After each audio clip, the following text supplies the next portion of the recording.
क्या ताइवान पर हमला करने की प्लानिंग कर रहा है ड्रैगन? क्या चीन ने कर दिया है युद्ध के लिए तैयार रहने का इशारा? क्या इस युद्ध की आहट के बीच अब अमेरिका को करनी होगी रक्षा? वॉशिंगटन में संभावना को लेकर चिंता बढ़ रही है कि चीन इस दशक या अगले कुछ सालों में ताइवान पर आक्रमण करने की कोशिश कर सकता है। शीर्ष अमेरिकी सैन्य अधिकारियों ने हाल ही के महीनों में चेतावनी दी है कि बीजिंग इस दशक में विस्फोटक कदम उठाने की कोशिश कर सकता है और द्वीप के पास एक चीनी सैन्य अभ्यास और हाल ही में एम्फीबियस लैंडिंग अलार्म को और बढ़ा रही है।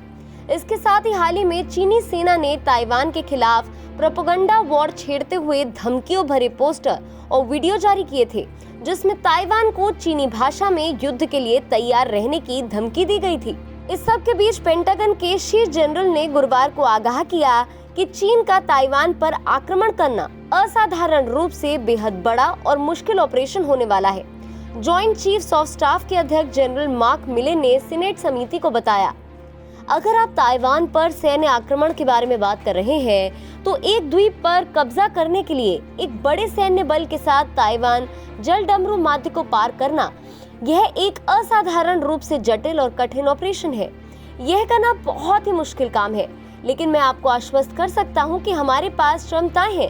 अगर ताइवान संबंध अधिनियम और इसके तहत राजनीतिक निर्णय लिए गए थे।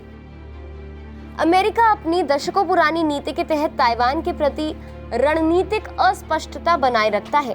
वॉशिंगटन कभी साफ तौर पर यह नहीं कहता कि वह चीन के साथ संघर्ष में द्वीप की रक्षा के लिए आगे आएगा। अमेरिका की इस नीति को बीजिंग को उकसाने से बचाने के लिए डिजाइन किया गया है। इसके साथ ही ताइवान को औपचारिक रूप से कभी भी स्वतंत्रता की घोषणा करने के लिए प्रोत्साहित नहीं किया गया है, क्योंकि एक ऐसा कदम है जिससे चीनी आक्रमण हो सकता है। आपको बता दें कि चीन लोकतांत्रिक और खुद से शासन करने वाला ताइवान को अपना क्षेत्र मानता है। चीन का मानना है कि ताइवान को एक दिन अपने कब्जे में लेना है, भले ही इसके लिए बल प्रयोग ही क्यों न करना पड़े। ताइवान में चीन की दखल आए दिन बढ़ रही है, जिसका ताइवान साफ शब्दों में विरोध जताता है। हालांकि अमेरिका ताइवान के साथ पूरा समर्थन जाहिर करता है। हाल ही के महीनों में चीन ने ताइवान के क्षेत्र में अपनी सैन्य गतिविधियों में भी इजाफा किया है। चीन और अमेरिका के बीच तनाव का एक कारण ताइवान को मिलने वाला अमेरिकी समर्थन भी है। हालांकि चीन के राष्ट्रपति शी जिनपिंग ताइवान को लेकर अपनी मंशा को पूरी तरीके से साफ कर चुके हैं। दुनिया की दो सबसे बड़ी अर्थव्यवस्थाओं के बीच तीव्र प्रतिस्पर्धा के बीच हाल ही के सालों में ताइवान के साथ अमेरिकी संबंध भी गहरे हुए हैं। उदाहरण के लिए विदेश मंत्री एंटनी ब्लिंकन ने इस सप्ताह अमेरिकी सांसदों को बताया कि बाइडेन प्रशासन ताइवान के साथ व्यापार वार्ता को आगे बढ़ा रहा है। अमेरिकी सैन्य विमान में यात्रा करने वाले सेनेटर्स के एक द्विदलीय समूह ने भी पिछले सप्ताह ताइवान के लिए अमेरिकी समर्थन को रेखांकित करने के लिए ताइवान का दौरा किया था और कोविड-19 वैक्सीनेशन के दान की भी अनाउंसमेंट की थी। अमेरिकी प्रतिनिधि मंडल ने ताइवान का दौरा करने के बाद सैन्य लैंडिंग का अभ्यास किया, जिसमें युद्धक विमानों और जहाजों के साथ साथ एक लाइव फायर अभ्यास के साथ ताइवान को फ्लैंक करना शामिल था। हालांकि चीनी विदेश मंत्रालय ने सेनेटरों की यात्रा पे कटाक्ष भी किया था। प्रवक्ता वांग वेनबिन ने कहा था, अमेरिका को ताइवान स्वतंत्रता अलगाववादियों को कोई गलत संकेत भेजने से बचना चाहिए और चीन अमेरिका के संबंधों को नुकसान पहुंचाने से भी बचना चाहिए। इंडो पैसिफिक कमांड के तत्कालीन कमांडर एडम फिलिप डेविंसन ने मार्च में रिटायर होने से कुछ समय पहले सेनेटरों से कहा था कि चीन अगले 6 वर्षों में ताइवान पर आक्रमण करने की कोशिश कर सकता है।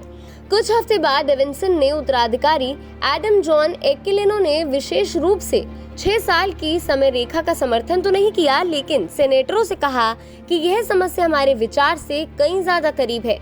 वॉशिंगटन में बहस इस बात पर भी बढ़ गई है कि इस बारे में चिंताओं के बीच कि क्या आक्रमण संभव है और क्या अमेरिका को रणनीतिक स्पष्टता के पक्ष में रणनीतिक अस्पष्टता को छोड़ देना चाहिए। नेशनल इंटेलिजेंस के निदेशक एवलिन हेंस ने अप्रैल में सेनेट समिति को बताया कि अगर हम ताइवान रणनीति में बदलाव कर ताइवान की आकस्मिकता में हस्तक्षेप करने की कोशिश करते हैं तो यह बात चीनियों के साथ हमारे संबंध को और भी अस्थिर बना सकता है। बहरहाल इस पूरी वीडियो पे आपकी क्या प्रतिक्रिया है, नीचे कमेंट सेक्शन पे लिख के हमें जरूर बताएं। साथ ही में देश और दुनिया की तमाम बड़ी खबरों के लिए जुड़े रहिए TV9 भारतवर्ष के साथ। परवाह देश की। सोमवार से शुक्रवार रात 10 बजे TV9 भारतवर्ष पर।